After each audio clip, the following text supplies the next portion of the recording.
Olá pessoal, boa noite a todos, sejam bem-vindos.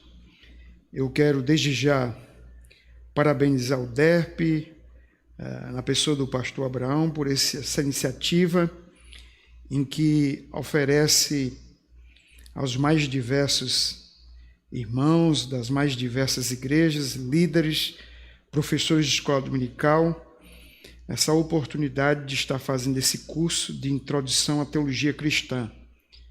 Esse é o segundo módulo que nós vamos estar ministrando nessa noite, sobre um tema que eu considero da maior relevância, que é sobre a interpretação bíblica. Desde já eu quero também parabenizar você, que teve a diligência, o interesse de agregar essa possibilidade de conhecimento à sua vida, ao seu ministério, no objetivo de servir melhor ao Senhor. Então, que você possa, de fato, estar participando de todo o curso que está aí sendo disponibilizado. Essa é a nossa primeira aula. Nós vamos estar ministrando outras aulas. Essa primeira aula eu quero fazer um panorama de introdução, uma visão geral sobre esse assunto, e posteriormente nós vamos estar já na próxima aula fazendo uma abordagem histórica sobre métodos de interpretação no decorrer da história da igreja. E vamos estar vendo qual é o método mais adequado, o método mais fiel à interpretação saudável das Escrituras. Posteriormente, nas duas aulas seguintes, nós vamos estar abordando princípios de interpretação, sejam eles de ordem gramatical, sejam eles de ordem teológica. Portanto, eu gostaria de suplicar a bênção de Deus para todos aqueles que vão estar participando e que Deus esteja nos abençoando. Eu gostaria de começarmos com a palavra de oração. Senhor, muito obrigado por esse momento, por essa oportunidade. Eu rogo a tua bênção sobre a minha vida, para que eu possa ser instrumento em tuas mãos, no objetivo de edificar, de abençoar e de cooperar com o ministério de todos aqueles que vão estar participando desse curso, que nessa noite estão participando dessa live. Que o Senhor abençoe a todos os participantes e que esse curso seja de fato de grande valia para o crescimento, para o auxílio, seja uma ferramenta singular na vida dos teus filhos que estão desejosos de te servir melhor. Nós te pedimos que essa seja uma noite especial para todos que vão estar participando. Em nome de Jesus, amém. Meus queridos irmãos, falar de interpretação bíblica é falar de uma área que a gente estuda no seminário, que é hermenêutica. Hermenêutica é uma cadeira de qualquer curso teológico da maior importância. Então não tem como a gente falar em interpretação bíblica e a gente não entrar pelo caminho da hermenêutica. Por isso, eu gostaria de começar dando uma definição do que é interpretação bíblica à luz da hermenêutica. A palavra hermenêutica, ela é derivada de um termo grego, hermenêutike, que por sua vez deriva do verbo hermeneu, que significa simplesmente interpretar e tornar claro.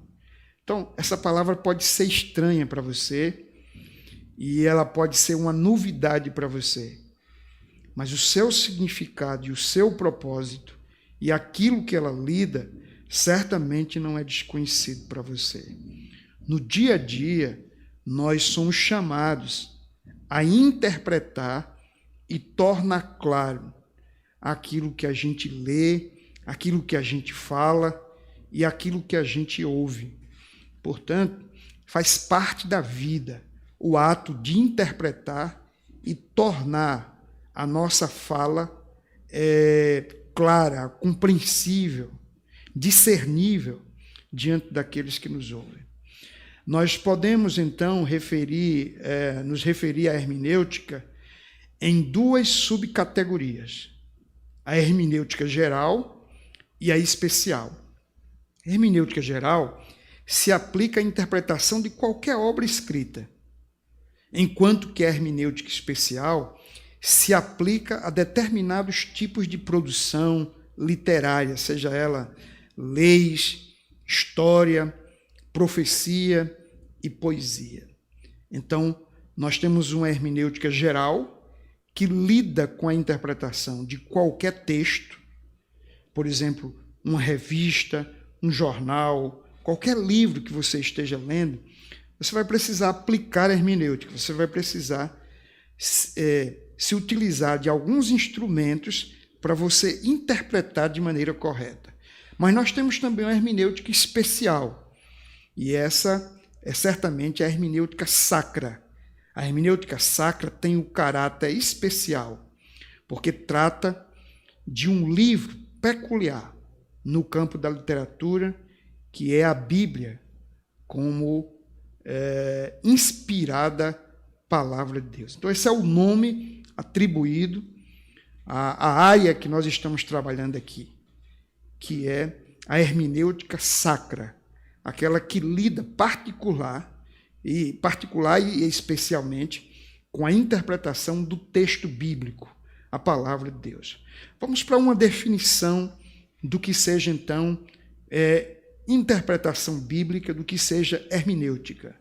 Então, hermenêutica é a ciência e a arte que nos ensina os princípios, as leis e os métodos de interpretação. Toda vez que você vai interpretar a Bíblia, você precisa atentar para princípios, leis e métodos. E a hermenêutica vai colocar diante de você algumas regras, algumas normas, que serão elementos facilitadores para que você, então, se utilize desses princípios, dessas leis e desses métodos e faça uma boa interpretação. Então, atentemos para o objetivo da interpretação, o objetivo da hermenêutica. O objetivo do estudo hermenêutico é dar ao estudante das Escrituras não só a compreensão dos princípios para a correta interpretação bíblica, mas também a capacidade de aplicar tais princípios no preparo da mensagem, no estudo das lições de EBD, ou simplesmente no estudo diário da Bíblia. Então você diz, mas eu não sou pastor, por que eu tenho que fazer um curso de interpretação bíblica? Por que eu tenho que me interessar por hermenêutica sacra? A razão é simples. Você lida no preparo de mensagens, talvez você não seja pastor, mas você prega. Talvez você não pregue, mas você dá estudo na classe do departamento infantil, para adolescentes, jovens, homens ou mulheres, ou simplesmente você é alguém cuidadoso e diligente com sua vida devocional. Você lê a Bíblia diariamente e você quer ter o melhor proveito dessa leitura. Você quer compreender melhor a palavra de Deus diariamente em seu estudo ou simplesmente ministrando para a sua família no culto doméstico. Pois bem, aqui está uma razão pela qual você deve se preocupar em conhecer essa área da interpretação bíblica, ou então simplesmente para você evangelizar melhor. Quantas vezes você é abordado na evangelização e você às vezes fica sem saber como responder a algumas questões? Eu não estou dizendo que uma aula de hermenêutica, um curso na cadeira de hermenêutica vai abrir todos os horizontes, mas vai te ajudar extraordinariamente. Você vai ter uma visão diferenciada das Escrituras, disso eu não tenho dúvida. Bom, qual a tarefa do intérprete? A tarefa prioritária do intérprete é descobrir o significado de um texto.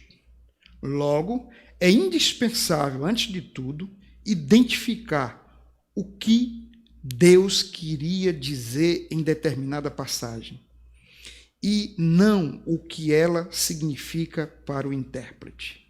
Não se deve esquecer que a Bíblia foi escrita para um povo em épocas, culturas e línguas diferentes da nossa. Então preste atenção. Quem é o intérprete das Escrituras? Eu sou o intérprete. Você é o intérprete.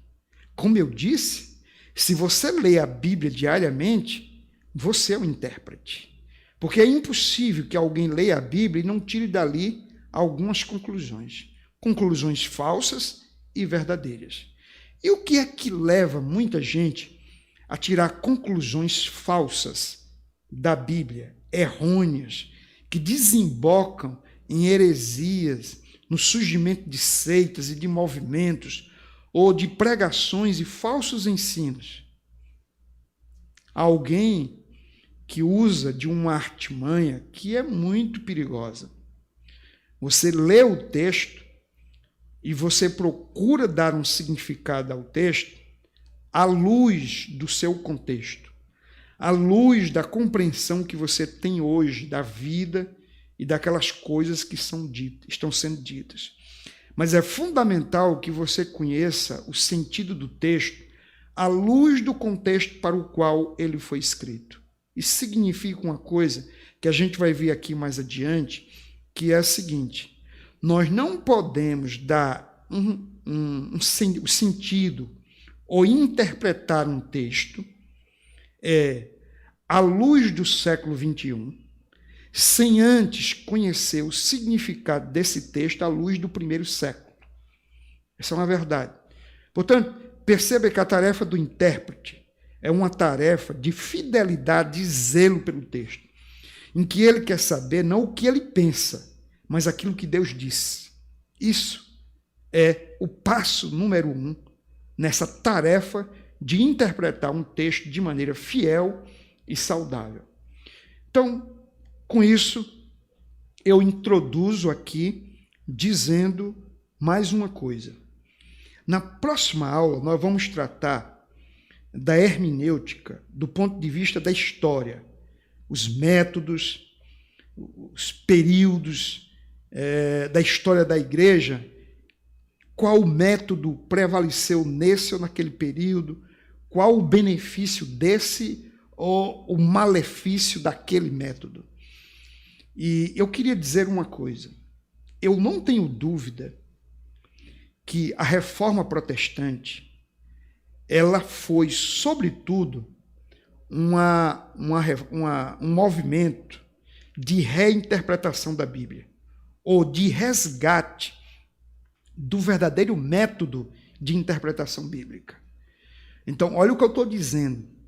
A reforma não teria acontecido se não houvesse uma mudança de paradigma no que tange à interpretação. Com isso, também eu quero dizer o seguinte, no que diz respeito ao tempo que estamos vivendo. Eu não tenho dúvida de que uma das maiores crises da igreja evangélica brasileira é uma crise hermenêutica. Ou seja, é o fato de que muita gente abre a Bíblia, se propõe a extrair da Bíblia um conteúdo para as suas afirmações, para os seus posicionamentos, para a formatação de doutrinas, para a instrução da Igreja de Deus, que muitas vezes é completamente destoado da verdade e da realidade. Então veja aí a importância da hermenêutica.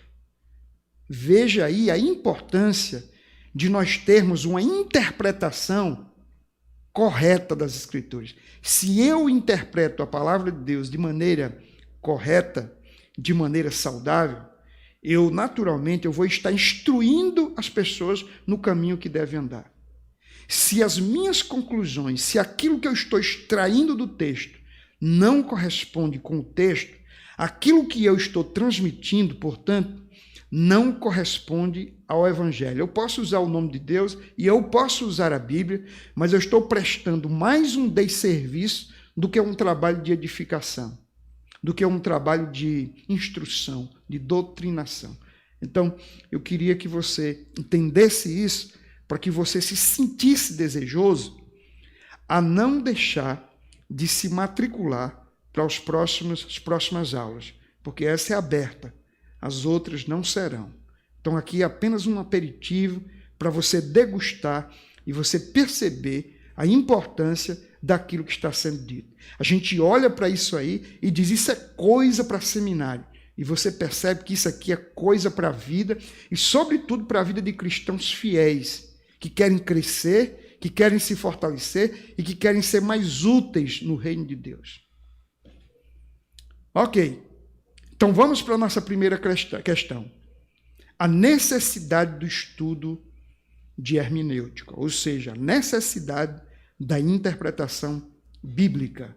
Aqui eu quero considerar 3 necessidades elementares, básicas, indispensáveis. Primeiro, há um véu sobre o olhar do homem natural que o impede de discernir as verdades espirituais. Desde os dias de Adão, o pecado tem obscurecido o entendimento do homem, exercendo uma influência perniciosa sobre o seu intelecto. Isso é um ponto de partida. Você que me ouve aí, talvez você nem evangélico seja. A Bíblia para você parece uma coisa completamente desconhecida. E você diz, por que é que as pessoas falam da Bíblia e eu não entendo? Aqui está, é um problema de ordem espiritual que levou a um outro problema de ordem intelectual.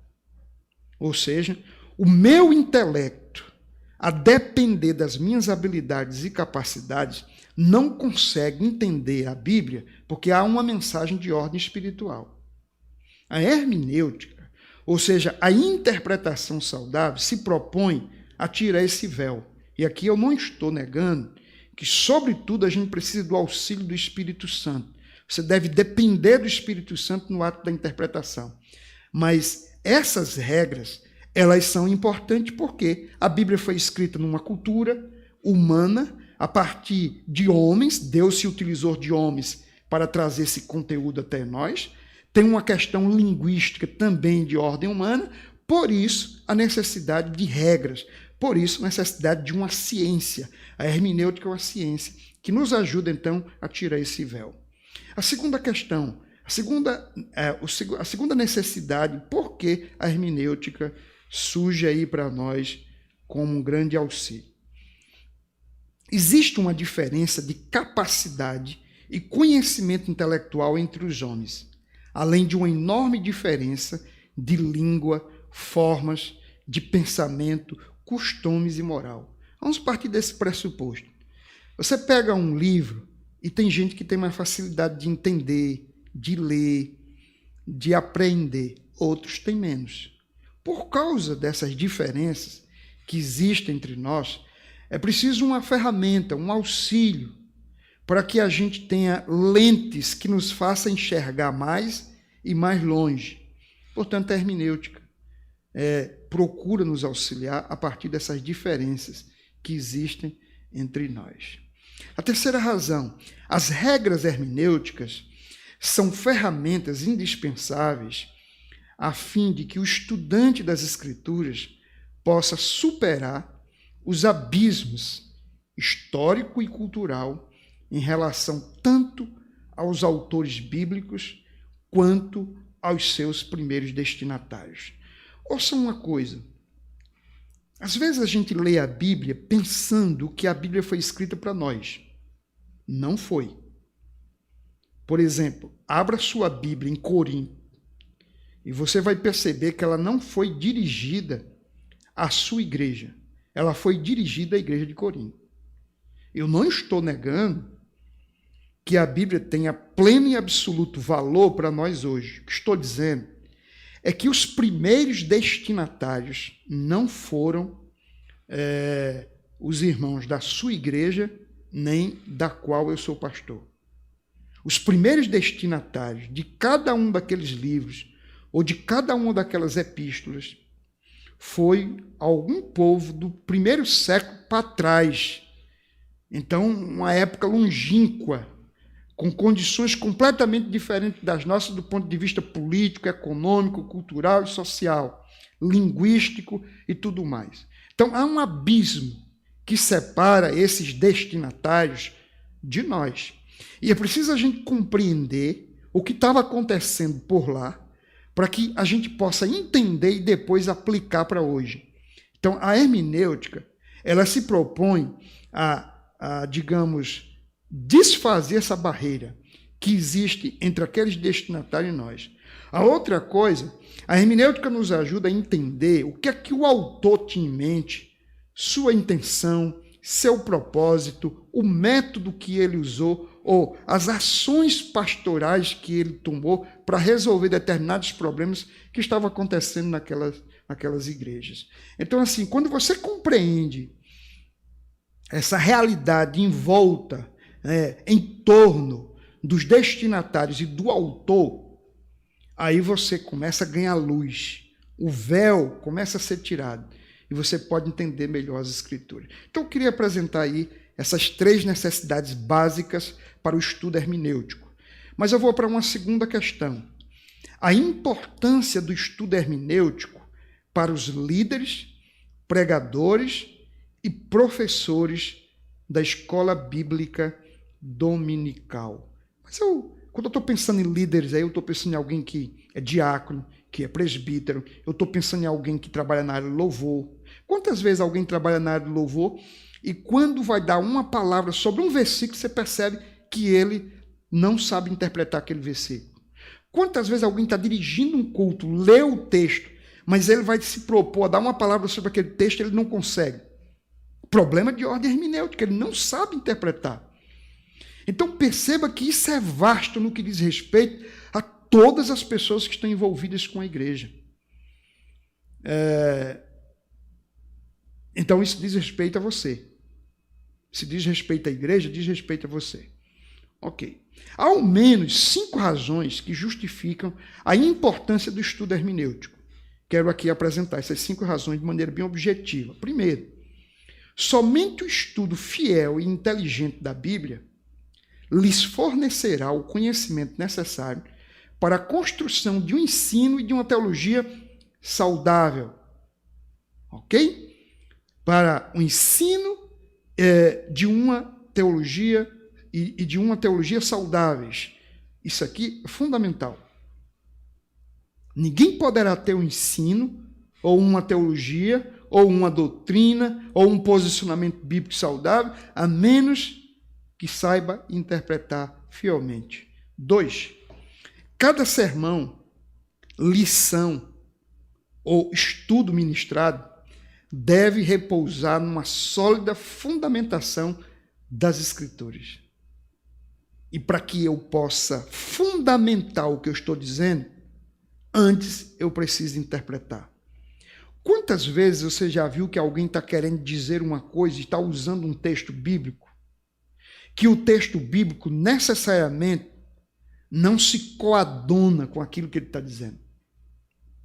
Ele simplesmente impôs uma verdade que não é uma verdade, é uma opinião sobre o texto, para fazer o texto parecer ser aquilo que ele está dizendo ser, mas não é. A terceira questão, a todo instante, os líderes são solicitados a interpretar passagens da Escritura e a dar respostas aos mais diversos questionamentos. E aqui eu queria adiantar uma coisa.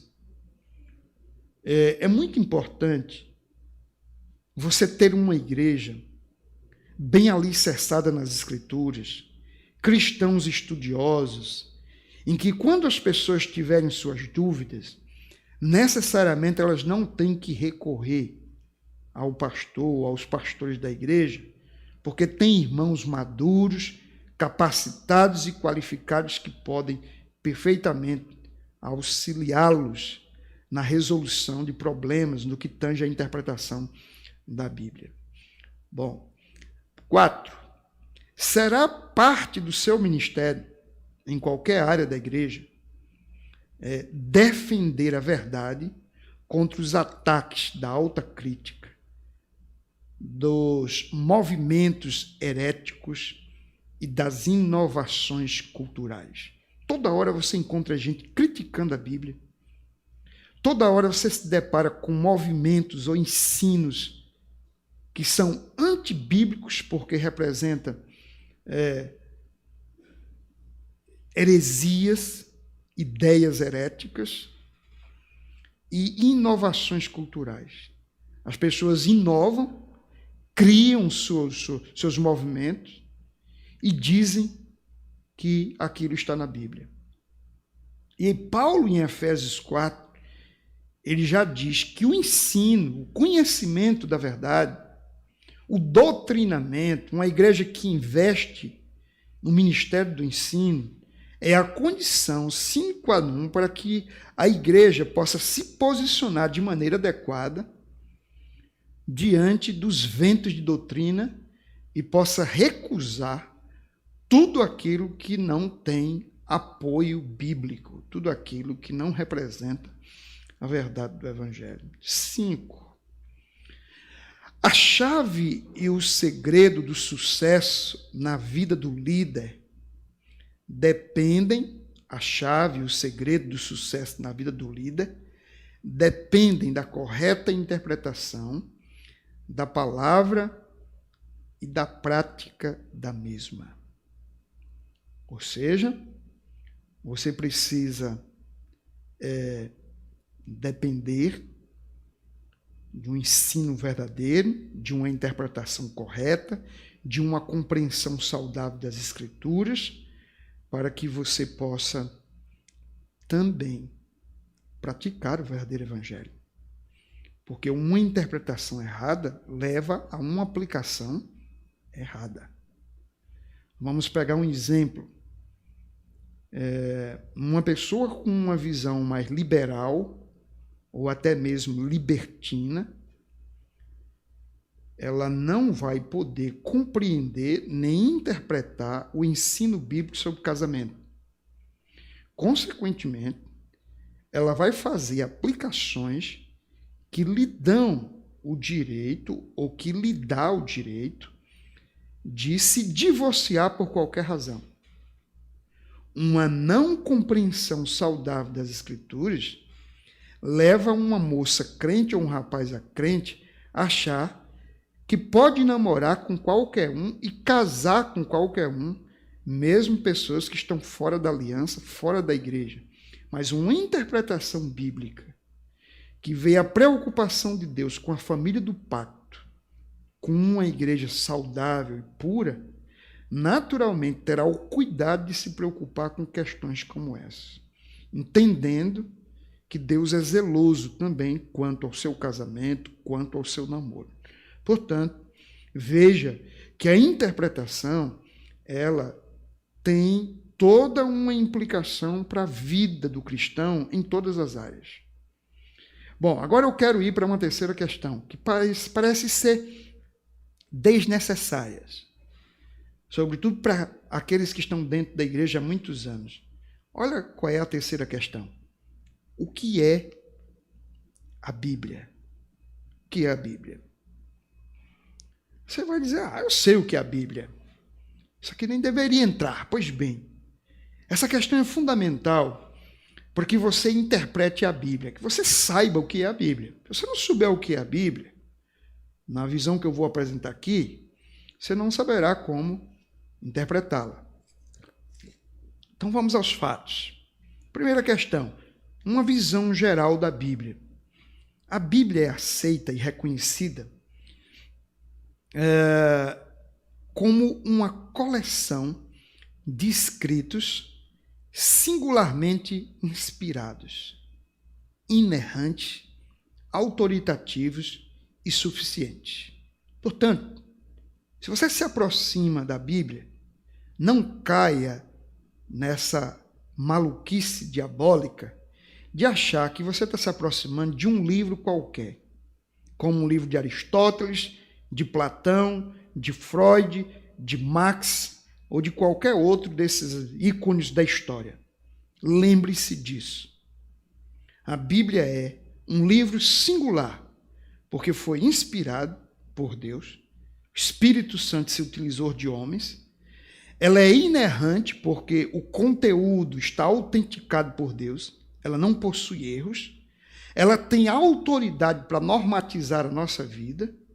E ela é suficiente. Então você não tira nada e não acrescenta nada, porque o que tem aqui é inerrante e autoritativo. Ok.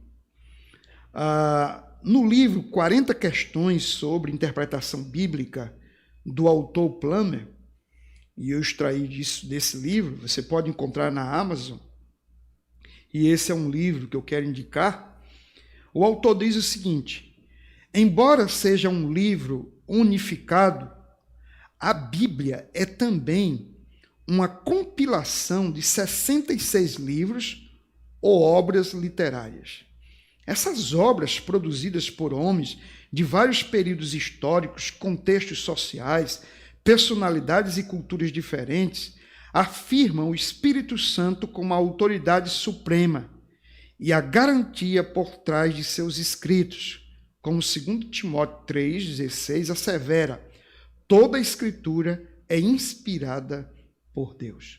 Portanto, a Bíblia é a palavra de Deus, apesar de ser escrita por homens, contou com a supervisão do Espírito Santo, de modo que não há nada lá que Deus não quisesse dizer, e tudo que Deus quis dizer está lá.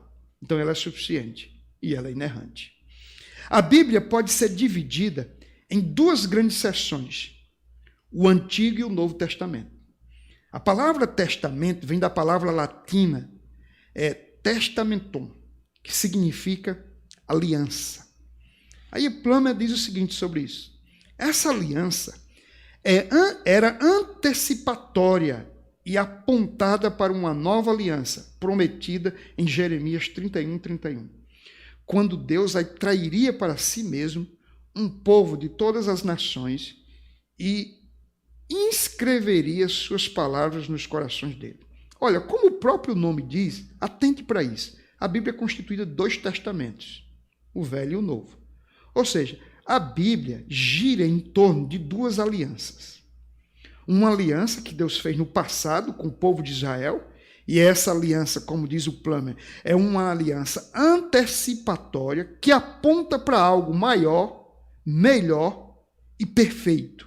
A nova aliança que trata o Novo Testamento, que é a aliança do sangue de Cristo realizada na cruz. Quando você vai ler a Bíblia, você já precisa olhar para a Bíblia nessa perspectiva. A Bíblia é um livro de aliança, que fala da aliança de Deus com o seu povo. Uma aliança preparatória, a do Velho, e uma aliança conclusiva e definitiva, a do Novo, que de fato, num certo sentido, é uma única aliança, mas em 2 realidades distintas. Ok. No Antigo Testamento, nós temos 39 livros de diferentes gêneros literários, destacando aqui, do ponto de vista geral, 4 tipos de literatura no Velho Testamento: leis, livros históricos, poéticos e proféticos. Portanto, 4 tipos de literatura do ponto de vista geral, porque quando você vai esmiuçar, aí você tem provérbios, aí você tem poesia, você tem salmos, aí você tem profetas maiores, profetas menores. Os livros históricos são todas as narrativas que você encontra do período dos reis de Israel, dos grandes acontecimentos, que tem um caráter especial para hoje, sem dúvida. Os salmos, as leis, as profecias. A Bíblia é um corpo, um organismo. A gente não pode provocar aí um divórcio. Bom, nós temos então um Novo Testamento que contém 27 livros, sendo também de diferentes gêneros literários. Aqui quero destacar 4. Os biográficos, os evangelhos, que trata de Cristo, Mateus, Marcos, Lucas e João. Livro histórico, temos um, Atos dos Apóstolos. As epístolas, que são 21 epístolas, sendo 13 de Paulo, 8 epístolas gerais, assim chamadas, e um livro de revelação, que é o Apocalipse. Você precisa ter essa compreensão, então, como a Bíblia é multifacetada em termos de estilo linguístico e literário. Escrito pelo menos em 3 idiomas, hebraico, grego e aramaico. O propósito da Bíblia. Conforme escreveu Paulo a Timóteo, o propósito da Bíblia é tornar o homem sábio para a salvação pela fé em Jesus Cristo. Olha que propósito extraordinário. Tornar o homem sábio. Para quê? Para a salvação pela fé em Cristo Jesus. Ainda acrescenta o seguinte, nesse capítulo do livro dele sobre a Bíblia. Ele diz, a Bíblia não é um fim em si mesma. Como Jesus disse aos peritos religiosos dos seus dias. Examinais as Escrituras, porque julgais ter nelas a vida eterna. E são elas mesmas que testificam de mim. João 5,39. Assim, sob a superintendência divina, o alvo da Bíblia é levar seus leitores a receberem o perdão de Deus em Cristo e a possuírem a vida eterna no relacionamento com o Deus Trino. Queria chamar atenção para isso. Tem gente que lê a Bíblia para decorar números, acontecimentos ou simplesmente versículos. E ele se torna um cara cheio de cultura bíblica, capaz de, usar um termo popular, arrotar conhecimento.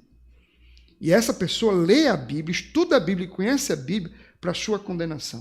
O propósito da Bíblia é que a gente conheça Deus, o seu plano de salvação, receba Jesus como nosso Salvador e viva para a glória de Deus. E assim, veja, esse é o propósito, a vida eterna. Ter a esperança da vida eterna. A linha histórica básica da Bíblia. Se quisermos resumir a Bíblia em sua linha histórica, há pelo menos 4 temas que compõem uma síntese fiel do seu ensino. 4 temas. Primeiro, a origem do universo. Deus criou todas as coisas. Gênesis 1 e 2. Capítulos 1 e 2. Segunda questão, a origem do pecado e de todos os males decorrentes dele, fruto da rebelião da criatura contra o Criador. Gênesis 3 descreve isso, a queda de Adão. Os males que isso ocasionou, né? E os efeitos disso para a raça humana e para toda a história da humanidade. E terceiro, a promessa de um Redentor. A Bíblia toda é um livro que trata sobre a história da salvação. Um Messias, Jesus, enviado por Deus, que vencerá a morte e Satanás. E, por fim, renovará todas as coisas, trazendo à existência um reino de paz e justiça. Apocalipse 22 fala de um novo céu e de uma nova terra. Visto de uma outra forma, um pouco mais abrangente, podemos dizer que existe um ensino central nas Escrituras e em torno dele deve ser interpretado cada parte, cada capítulo e cada versículo da Bíblia. Então, eu resumi em 3 temas, agora colocando uma perspectiva mais abrangente. Primeiro, existe um Deus trino. Segundo, que se deu a conhecer na sua palavra. Terceiro, que criou o universo e governa sobre ele. Terceiro, que criou o homem conforme a sua imagem e o comissionou. Quarto, esse homem pecou e arruinou a criação. Quinto, Deus, em sua graça, conduziu na história o seu plano de redenção através de seu povo Israel. Sexto, Jesus veio, morreu, ressuscitou e voltou aos céus como nosso único Senhor, Salvador e Mediador. Sétimo, o Espírito Santo nos foi enviado para nos regenerar, santificar, guiar e nos capacitar com dons na realização da missão. E, por fim, Jesus vai voltar para consumar sua obra de salvação, julgar os grandes e pequenos, e com ele reinaremos para todo o sempre. Veja, isso aqui é uma síntese. da Bíblia. Essas são as grandes verdades, as verdades centrais das Escrituras. Não adianta a gente interpretar um versículo, um capítulo ou um livro se a gente não tiver isso em mente. É por isso que há um princípio hermenêutico, a gente vai lidar com ele, que Bíblia se explica com Bíblia. Às vezes a razão por que você não entende uma parte é porque falta uma visão do todo. E, portanto, a Bíblia é esse livro, ele tem uma mensagem. E essa mensagem é a mensagem de Deus se dando a conhecer e revelando o seu propósito para as suas criaturas. A funcionalidade da Bíblia. Eu vou usar esse termo, funcionalidade, porque a gente vive numa época muito pragmática, que a gente quer saber se as coisas funcionam. Pois eu vou usar esse termo, a Bíblia é funcional. Ela funciona. Talvez não para aquilo que você, com um coração desviado de Deus, queira usar a Bíblia como um mantra para alcançar fins místicos e demandas pessoais. Mas a Bíblia funciona no que tange ao propósito que Deus quer alcançar mediante a obra do Espírito Santo. Encontramos em toda a Bíblia o testemunho do Espírito Santo, dando conta que a palavra de Deus é poderosa, eficaz, viva, verdadeira e etc. Cujo propósito é revelar Deus aos homens, conduzi-los a Cristo, como único e suficiente Salvador, num relacionamento de fé e obediência. Por tudo isso, afirmamos sua importância inequívoca. Vejamos alguns exemplos dessa funcionalidade. Desculpe, minha garganta está reclamando. Hoje eu falei quase 2 horas pela manhã e quase 2 horas agora à tarde. Então, eu estou aqui mais com 2 horas, né? Não sei. Está começando a dar um pigarrozinho aqui. Mas veja, vamos observar aqui no que, de fato, a Bíblia se propõe a ser funcional. Primeiro, produzir no homem convicção de pecado. A Bíblia revela a nossa natureza de pecado e diz para nós que pecado é pecado. A filosofia, a psicologia, a falsa religião pode dizer o contrário, mas a Bíblia vai dizer que pecado é pecado. E qualquer pregador que der um outro nome ao pecado é porque está interpretando a Bíblia a seu bel prazer. Segunda coisa, a Bíblia se propõe a corrigir e a instruir. Ela trabalha, portanto, com correção e instrução. Correção é tirar você do caminho errado. Instrução é colocar você no caminho certo. Terceiro, a Bíblia se propõe a conduzir a pessoa a dar frutos espirituais. Portanto, deixar de produzir o fruto da carne para produzir o fruto do Espírito. Deixar de viver uma vida de pecado para viver uma vida de santidade. Produzir obras que agradam a Deus, que glorificam o nome do Senhor. Quarto, a Bíblia tem o propósito de conduzir os salvos, aqueles que são filhos de Deus e que aguardam esperançosamente a volta de Cristo, à perseverança. A Bíblia em si, a palavra de Deus pregada, é um meio de graça visando a perseverança.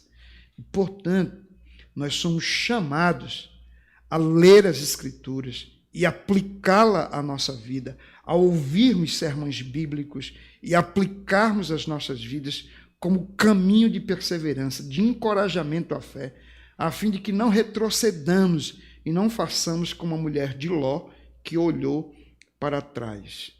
Portanto, esse é um propósito bíblico. Um quarto propósito é trazer alegria e deleite ao coração do crente, ao coração do verdadeiro cristão. E nós encontramos salmos e mais salmos, escritores bíblicos falando da Bíblia com amor, falando da Bíblia com expressão de deleite, de alegria e de contentamento. E nós precisamos ter essa devoção, ter esse anelo pela palavra de Deus. E, portanto, o propósito aí é alimentar a nossa alma, é descobrirmos os seus tesouros. O outro propósito é que a Bíblia se propõe a ser a autoridade suprema em termos de doutrina e obras, em termos de doutrina, ética, comportamento. A Bíblia ela tem o propósito, portanto, de ser normativa, de ser prescritiva, de nos mostrar o caminho que devemos andar, para que não trilhemos o nosso próprio caminho ou o caminho induzido pelo diabo e por Satanás, pelo diabo e pelo mundo. Nós precisamos ter essa atenção. E aí o plano diz o seguinte: a retidão de todas as pregações, credos, doutrinas ou opiniões é estabelecida decisivamente por esta pergunta: o que a Bíblia diz? Como observou o reverendo John Stott, de saudosa memória, a Escritura é o cetro real pelo qual o Rei Jesus governa a sua igreja. Eu costumo dizer que quando Jesus ressuscitou, que foi-lhe dado todo o poder nos céus e na terra, a primeira medida, o primeiro ato do seu governo foi enviar os seus discípulos e dizer: preguem o evangelho por todo o mundo. E com isso, ele mostrou as verdadeiras expressões, as verdadeiras diretrizes do seu governo. E aí eu concluo dizendo que toda vez que um pastor abre a Bíblia diante de um púlpito e prega o evangelho, ele revela o governo de Deus diante da igreja. E ali, Cristo governa. Cristo governa na medida em que o evangelho é conhecido e colocado em prática. Ali o reino chegou e ali o cetro do rei decide tudo. Não é você, é o rei que agora determina o curso da sua vida. Então, quando eu li essa frase do Stott, eu me alegrei, porque é exatamente isso. A Escritura é o cetro real, é o cetro do rei, pelo qual ele governa sua igreja. Bom, vamos para a quarta questão. Jesus afirmou a autoridade e inerrância da Escritura. Depois de fazer esse apanhado sobre a Bíblia, eu gostaria de dizer que ninguém melhor do que Jesus para dar crédito àquilo que já existia como Escritura reconhecida pelo povo de Deus no Velho Testamento. Então eu queria aqui dar 5 exemplos claros de como Jesus ele tratou da Bíblia como sendo um livro, ou seja, do Velho Testamento, mas isso, obviamente, pode ser dito em relação ao Novo, como um livro autoritativo, que tem autoridade para conduzir sua vida. Tem autoridade para dizer para você o que é certo e o errado. E um livro, portanto, que é confiável, porque é a verdade.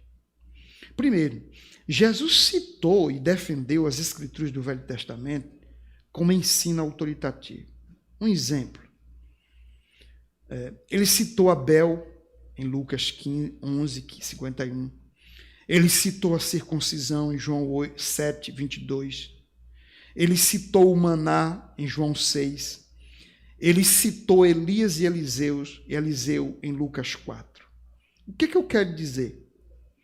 Muitos críticos vão duvidar de narrativas como essas, em que Jesus citou como pano de fundo para a sua mensagem, reconhecendo que aquilo foram acontecimentos verídicos e, portanto, confiáveis. Segundo, Jesus fundamentou seu ensino utilizando narrativas do Velho Testamento que muitos críticos não reconheceram ou não reconhecem sua historicidade. Exemplo, dilúvio de Noé, Sodoma e Gomorra, a história de Jonas. Por exemplo, entra na sala de uma universidade. O professor vai dizer que tudo isso aqui é conversa fiada. Noé, Sodoma e Gomorra, Jonas engolido por um peixe. Pois bem, a Escritura dá aqui, Jesus dá aqui plena credibilidade a esses contos, a essas narrativas. Terceiro, Jesus expõe as Escrituras constantemente em suas controvérsias com os fariseus e escribas.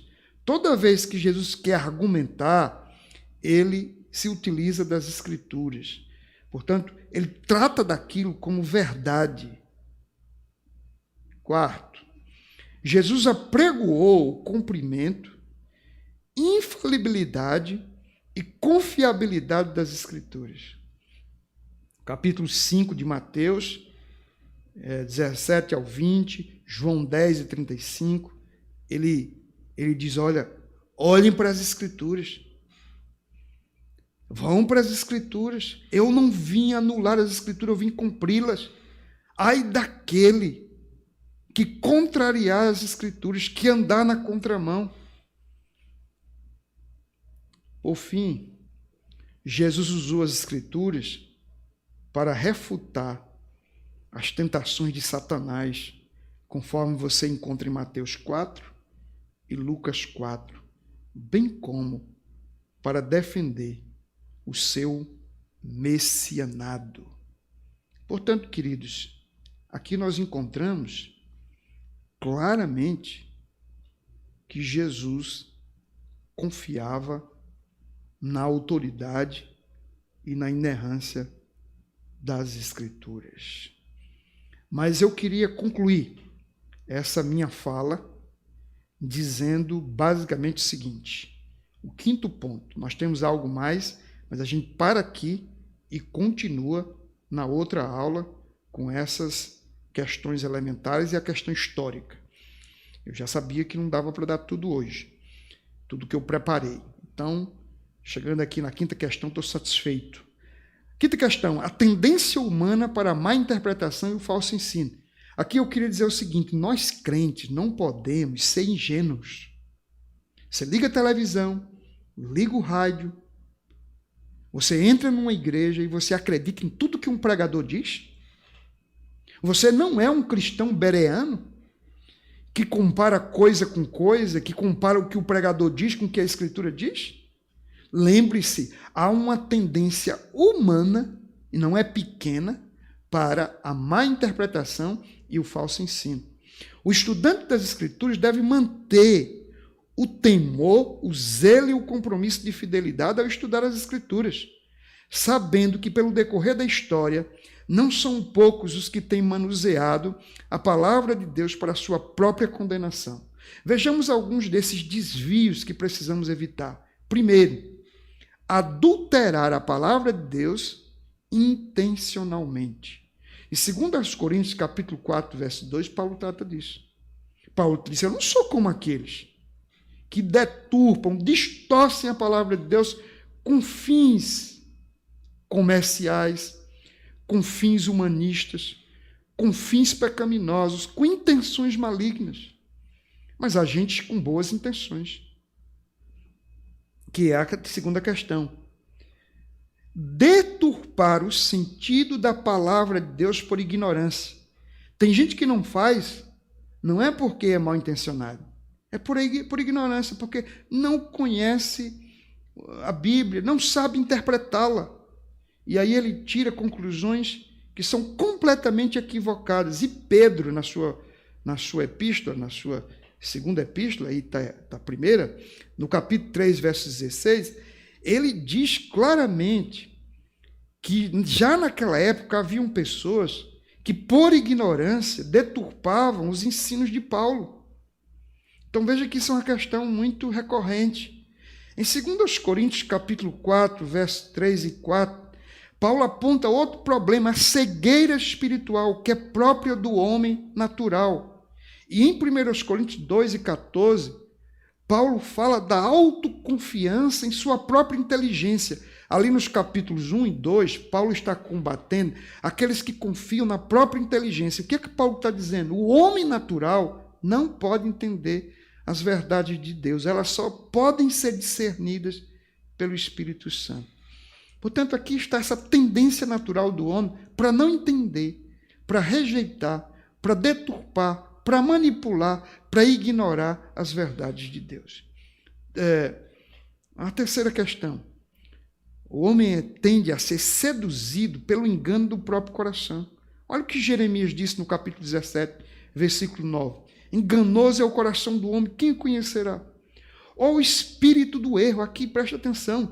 Em 1 João 4,6, João atribui que aqueles falsos pregadores que estavam ministrando falsos ensinos, ideias gnósticas, aquelas comunidades das igrejas da Ásia Menor, eles estavam imbuídos ou influenciados pelo espírito do erro. Eles estavam sendo seduzidos por demônios, doutrinas do anticristo. E em Mateus 24, Jesus adverte que uma das operações do engano, isto é, do anticristo, do diabo, é conduzir as pessoas a uma incompreensão do evangelho, a uma deturpação do evangelho. E a quarta questão é, uma vez que o homem natural não compreende as coisas de Deus, conforme está escrito em 1 Coríntios 2 e 14, faz-se necessário que Deus tire o véu. 2 Coríntios, capítulo 3, 14 e 15. E conceda a iluminação do Espírito. Efésios 1 e 18. Então preste atenção. A Bíblia é um livro de dupla autoria. Deus é o autor supremo e pleno. Fez isso através do Espírito Santo, mas se utilizou de homens. Eu preciso do auxílio do Espírito Santo e eu preciso das regras da hermenêutica, para que eu possa ter uma boa interpretação. Eu espero que eu tenha te ajudado já nessa primeira aula. Eu espero que você fique com apetite, desejo demais, para que nas próximas aulas a gente possa caminhar aí muito bem e sejamos todos assim enriquecidos. Então nós concluímos aqui esse primeiro momento.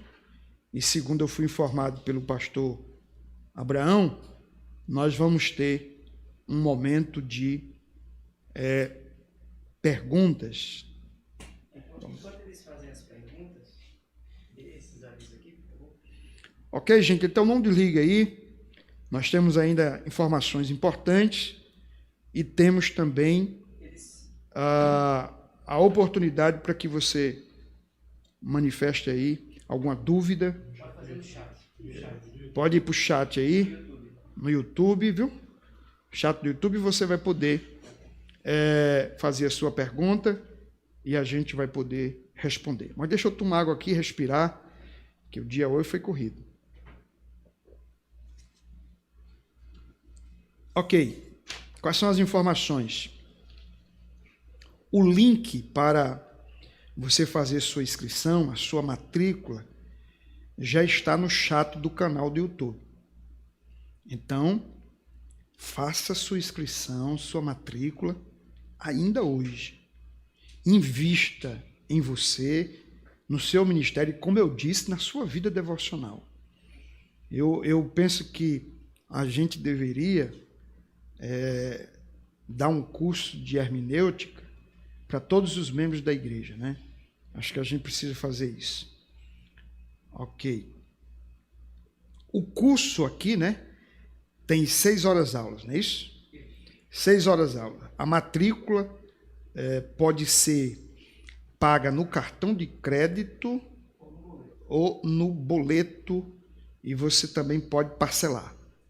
Então você tem aí a opção de pagar no boleto, a opção de pagar no cartão de crédito e também de parcelar. Então você não esqueça de fazer isso. Eu queria lembrar que os recursos desse curso é para o auxílio do trabalho da Aliança. A Aliança está aí querendo investir no seu departamento de publicações e esses recursos também serão muito importantes. Qualquer informação, você pode ligar ou fazer contato com o WhatsApp do pastor Abraão, que é pastor aqui também da nossa igreja. Então, o DDD é o de aqui de Recife, o 81, e o número é o seguinte, 99675-8275. Vou repetir. O DDD é o do Recife, 81, e o número é 99675-8275. Você também pode contactar via WhatsApp. Tem uma pergunta aqui, pastor, sobre o curso. Estão perguntando se inscrever hoje vai ter acesso ao primeiro módulo. É importante dizer que as inscrições elas são por módulos. Se a pessoa se inscrever hoje, ela está se inscrevendo no módulo do senhor. Tá, se ok. ela quiser se inscrever no primeiro módulo, ela tem que entrar em contato comigo. O valor é independente. Ok, gente, essa informação é muito importante. Inclusive, eu pensei até que a inscrição fosse para o curso todo. A inscrição é por módulo. Quem se inscreveu no módulo anterior teve direito ao módulo anterior. Você que está fazendo sua inscrição, você terá direito a esse módulo. Mas se você quiser, eu aconselho você que faça isso, inscrever-se no módulo anterior, está tudo gravado. Pastor Thomas. Então, será liberado para você. Você entra em contato com o pastor Abraão, você então vai fazer sua matrícula no módulo anterior e você vai poder ter acesso a todo esse material que foi ministrado pelo pastor Thomas, que é uma bênção, um instrumento de Deus. Então, eu quero encorajar você a não perder nenhum módulo desse curso, porque todos eles têm um valor singular, têm um valor próprio e particular. Então, que Deus te abençoe aí e que você não deixe de fazer isso. A gente ainda não tem nenhuma pergunta aqui da aula. Olha, o pastor está me dizendo que não tem nenhuma pergunta.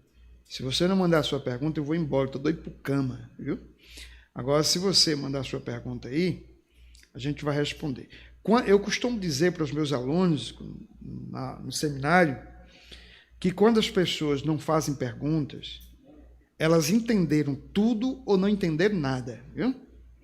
Se entenderam tudo, não tem dúvida. Mas também quando a gente não entende nada, a gente não tem dúvida. Então, eu espero que não seja a segunda opção, que você não tenha entendido nada. Eu espero que você tenha entendido tudo. O valor por módulo é R$60. Eu estou perguntando aqui. Ok, a pergunta que surgiu aqui é sobre o valor do módulo. Quanto é que custa um módulo? O módulo custa R$60. Isso dá R$15 por aula. Está muito acessível esse preço. E no seminário você paga mais caro, viu? Tem uma pergunta aqui sobre a aula. É a seguinte. É da Cleia Nobre, que é da igreja do pastor Bruno. Podemos considerar o distanciamento a parte mais difícil para a interpretação? O distanciamento, né? Histórico, cultural, do autor. A gente pensa em distanciamento logo com o negócio do Covid, né? Cléo eu conheço. Gente da melhor qualidade. Veja, Cléa, sem dúvida, esse distanciamento é o maior desafio do intérprete. Todas as vezes que você está lendo alguma coisa de alguém da sua cultura, isso facilita muito, do seu tempo. Você sabe o que ele está tratando. E quando você está conversando com alguém, ou está na sala de aula, ou o pastor prega domingo, você tem a oportunidade, quando você não entende alguma coisa, de ir lá e perguntar. Mas como perguntar ao autor se ele morreu há séculos e séculos atrás? Isso dificulta. E como eu disse, esse distanciamento não é apenas de épocas ou um distanciamento geográfico. É de cultura. Culturas completamente diferentes das que estamos vivendo hoje. Você imagina que a Bíblia passa pelo período do Império Egípcio, do Império Assírio, do Império Babilônico, do Império Grego, do Império Romano. Depois disso você tem toda a caminhada histórica aí, envolvendo Idade Média, a modernidade, a pós-modernidade. E de repente a gente tem que interpretar um texto nessas diferentes culturas e trazer para hoje. Então, mas o que eu queria dizer é que apesar desse distanciamento que existe, dessa barreira cultural, social, linguística, a Bíblia é acessível, porque aquilo que é básico, como eu resumi, né, as questões fundamentais, a gente pode entender. A gente pode entender, qualquer leigo pode entender. Agora, para o aprofundamento, tirar dúvidas sobre questões mais cruciais, a gente precisa desse auxílio.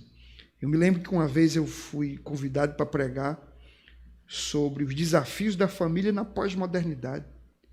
E eu me propus a pregar em Josué, capítulos 23 e 24, quando Josué ali lança aquele desafio diante de Israel, e ele diz, eu e minha casa serviremos ao Senhor. E quando você olha para os desafios que Josué estava vivendo naquela cultura, e você entende todo o contexto, e você traz para hoje, o que você percebe? Que os dramas são praticamente os mesmos, e por isso que a Bíblia é sempre relevante, independente da época, e ela é sempre aplicável. O que nós não podemos é ignorar o contexto para o qual ela foi escrita, a realidade em que se encontravam os seus destinatários. Portanto, você está certa, esse é, sem dúvida, o grande desafio, e a hermenêutica se propõe a ajudar nesse sentido. Mais perguntas? Tem. Deixa eu só aqui. Pastor, por que as leis do Antigo Testamento não têm continuidade nos dias de hoje? Como guardar o sábado? Veja, a pergunta é por que as leis do Velho Testamento não têm continuidade ou não têm validade para hoje? E aí há o exemplo no que tange ao sábado. Primeiro, eu devo dizer que as leis do Antigo Testamento, elas são válidas sim para hoje e elas têm continuidade. Existe uma continuidade clara entre o Velho e o Novo. Agora, existe um teor de leis no Velho Testamento cujo significado são sombras, um caráter meramente cerimonial, de tipos, que alcançam o seu cumprimento em Cristo. São as chamadas leis cerimoniais.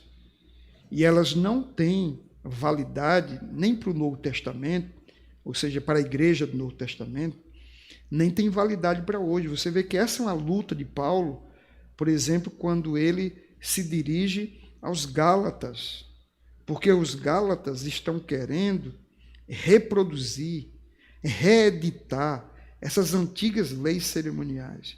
E Paulo está dizendo que essas coisas já alcançaram o seu cumprimento na pessoa de Cristo, porque eram sombras. Se a realidade chegou, as sombras têm que passar.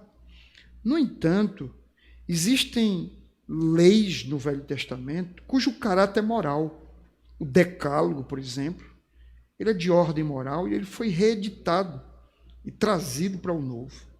Quanto ao sábado, o sábado tinha dois aspectos. Tinha um aspecto moral, o descanso tem uma dimensão de ordem moral, e o descanso também como dedicação a Deus daquele dia, para o culto a Deus, para o serviço de Deus. E isso continua no que tange ao domingo. Mas tinha um aspecto cerimonial, o sábado em si. E isso apontava para Cristo. E Cristo veio morreu, ressuscitou, justamente no domingo, e toda a prática da igreja no Novo Testamento é o domingo. Portanto, o dia em si não era absoluto. A ideia, o conceito, a vivência daquilo que se fazia no sábado, isso sim era válido. Isso continuou no Novo Testamento e continua para hoje. Que a gente tem um dia para adoração, um dia para o serviço de Deus exclusivo, para o culto, para a reunião solene do povo de Deus. Isso acontecia no Velho Testamento no sábado, e isso acontece no Novo. E eu gosto de observar o seguinte: era no sábado porque Deus havia criado o mundo em 6 dias, havia descansado no 7º dia. E Deus estava sendo adorado, e Deus queria ser lembrado como Deus da criação. Mas no Novo, em que Jesus veio justamente para recriar tudo aquilo que havia caído em Adão, passa a ser o domingo, porque se Deus concluiu a sua obra no 6º dia e descansou no 7º, Jesus realizou sua obra no 7º dia, concluiu no 7º dia, descansou no 1º dia da semana. Portanto, a alusão no velho é a criação, a alusão no novo é a redenção, de modo que o sábado está para a criação como o domingo está para a redenção. E Deus quer ser visto, quer que a sua igreja se reúna no domingo para adorar a Deus pela sua redenção. É essa uma compreensão que nós podemos ter a despeito dessa mudança que gera tanto atrito no que tange a adventistas, ao judaísmo, mas que o dia em si não era o essencial. O essencial era exatamente aquilo que ficou, o princípio que rege o dia de descanso. Portanto, é isso que permaneceu, e nesse sentido nós temos uma continuidade dessa lei moral que é o 4º mandamento. Mas como podemos nos aproximar das pessoas do mundo a fim de lhes transmitir os ensinamentos bíblicos? Como se aproximar das pessoas do mundo a fim de lhe transmitir os conhecimentos bíblicos? Se, por um lado, nós precisamos conhecer o contexto para o qual a Bíblia foi escrita, por outro lado, nós precisamos conhecer o contexto para o qual queremos pregar. E aí entra uma frase muito interessante de Calbart, um teólogo protestante, que ele dizia que nós precisamos ter a Bíblia numa mão e o jornal na outra. A ideia é estar antenado para conhecer a realidade, né? Conhecer o que está acontecendo no mundo, e com a Bíblia dar resposta a essas perguntas, a esses dramas. Isso é o que se chama de contextualização. Você trazer a Bíblia de um outro contexto e aplicar para essa realidade. Eu diria que nós devemos aplicar a Bíblia, primeiro de maneira fiel, entendendo a mensagem da salvação e compreendendo que esse é o propósito, conduzir o pecador à salvação. Você deve ter, digamos, uma visão clara do que chamamos de plano de salvação, de modo que quando você se dirige a alguém, você sabe expor sobre o pecado, sobre a necessidade do arrependimento, sobre a salvação, a suficiência da obra de Cristo, a graça, o amor de Deus em perdoar pecadores. Se você consegue abordar isso, atentando para o contexto, a realidade que aquela pessoa está inserida, procurando ouvir o Espírito, né, para saber o que dizer e como dizer, você também será bem-sucedido na sua evangelização. Mas é importante você conhecer esses dois contextos. O contexto para o qual a Bíblia foi escrita e o contexto para o qual você quer pregar. Qual o método de interpretação que o Senhor mais utiliza em relação ao preparo do sermão? Ok. Na realidade, o método que eu utilizo é um só. A gente vai tratar disso na próxima aula, e aí eu chamo a sua atenção, que essa é uma questão primordial. Você tem, de certa forma, eu vou colocar 4. 3 eu ia dizer, mas tem um quarto. Você tem 4 métodos, só adiantando isso, né? Porque isso está na próxima aula.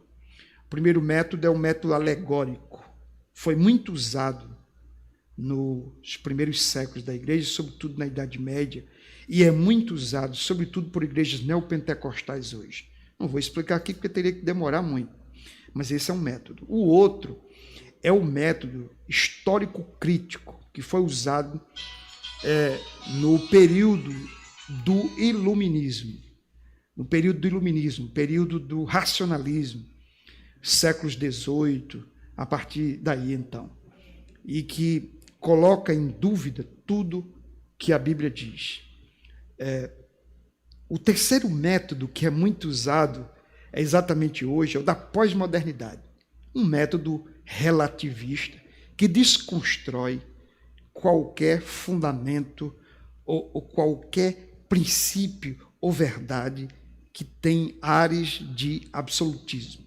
Então, se alguma coisa se apresenta como absoluta e a Bíblia se apresenta como verdade absoluta, a pós-modernidade trata de desconstruir, de relativizar. Esse é um método que está muito em voga, em que não importa o que o autor disse e o que não importa o que o texto diz, porque o que importa é o que o intérprete diz, e o intérprete tem absoluta autonomia para dar o significado que ele quiser a um texto. Isso é uma loucura, isso é um desserviço hermenêutico. Bom, e o quarto método, que na verdade não é o quarto, é o primeiro e o único, é o histórico gramatical. É que você analisa o texto olhando para o contexto histórico-cultural e analisando o texto na sua construção gramatical, que é o que nós chamamos no seminário de exegese. Você procurar entender o sentido do texto, a intenção do autor e consequentemente, a partir daí você pode ter uma boa interpretação. Então, o método histórico-gramatical, ele já estava presente entre os pais da igreja e foi resgatado pela Reforma Protestante, e esse é o método histórico da Reforma, o método hermenêutico da Reforma, de qualquer pregador e de qualquer estudioso fiel às Escrituras. Histórico, gramatical, esse é o método. Só 2 perguntas, a gente encerra.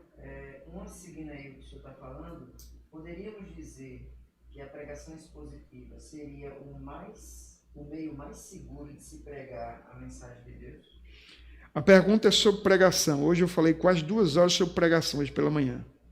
E eu disse exatamente isso, que foi perguntado aqui. A pregação expositiva é o meio mais seguro de pregar a palavra de Deus? Sim, indubitavelmente. E aí presta atenção. Se a pregação expositiva é o meio mais adequado da gente pregar o evangelho de maneira fiel, o uso das regras da hermenêutica é o que nos garante que a gente vai pregar expositivamente de maneira fiel. Então, pregar de maneira expositiva é indispensável para quem quer pregar a Bíblia de maneira fiel. Mas para quem quer pregar de maneira expositiva, é indispensável conhecer as regras da hermenêutica. Por quê? Porque você vai lidar com um texto, você vai expor um texto, você vai expor um livro e convém que você conheça quem é o autor, para quem escreveu, as condições que ele se encontrava, qual era o seu propósito, que problemas ele estava lidando ali. E tudo isso a gente vai tratar nessas próximas aulas. Portanto, não tenha dúvida de que a pregação expositiva é a maneira mais fiel de pregar as Escrituras e, para isso, tem que ter hermenêutica e não pode faltar. Última pergunta. Como podemos melhorar a nossa meditação diária à luz dos princípios da hermenêutica?